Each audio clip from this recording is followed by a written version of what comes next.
Welcome to my channel. Nap, so coffee can keep you awake. Coffee lovers of the world know that their morning cup contains a substance to be reckoned with.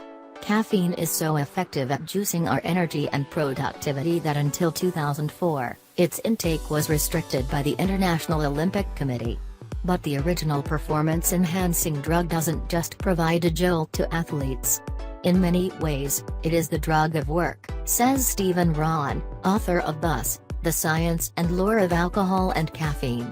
When caffeine was first introduced to Europe in the 17th century, it was seen by business owners as a miracle drug that turned formerly dozy workers into productive cogs in the industrial machine.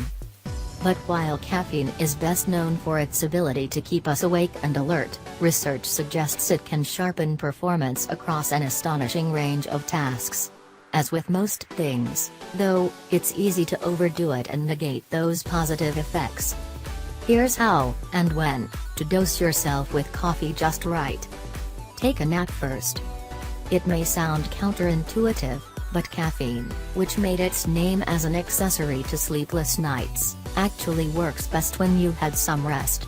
This comes down to the drug's chemistry. Caffeine mimics the shape of a naturally occurring brain chemical called adenosine, which Rahn compares to an internal brake pedal that allows us to turn off and fall asleep. By essentially clogging our adenosine receptors, caffeine plays defense for stimulating brain chemicals such as dopamine, allowing them to work without the crank-down effects of adenosine.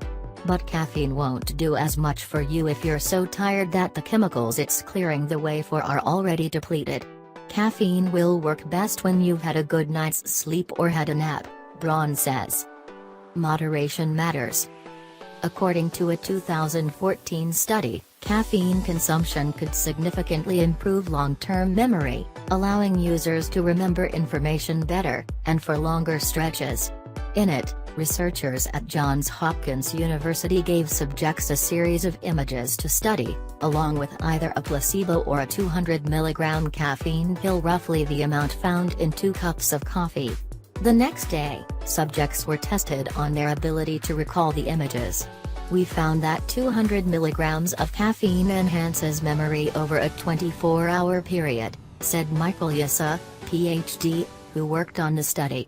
To take advantage of this effect, Yassa suggests consuming moderate amounts of caffeine before you need to absorb large amounts of information. Cup before a meeting. Could caffeine make people more willing to collaborate? Maybe, according to a 2009 study in which researchers asked participants to play a game in which their willingness to cooperate would directly benefit somebody else. Subjects who had consumed 150 mg of caffeine via coffee showed more willingness to cooperate than those who were given decaf. The more researchers look into caffeine, the more benefits they find. And they're only now beginning to understand its wide range of effects and possible uses. This is a broad-spectrum drug, Rahn says. Caffeine is working with the adenosine system, which is all over the freaking brain, so it's not surprising that you see effects with things like creativity, data processing speed, and mathematical computation.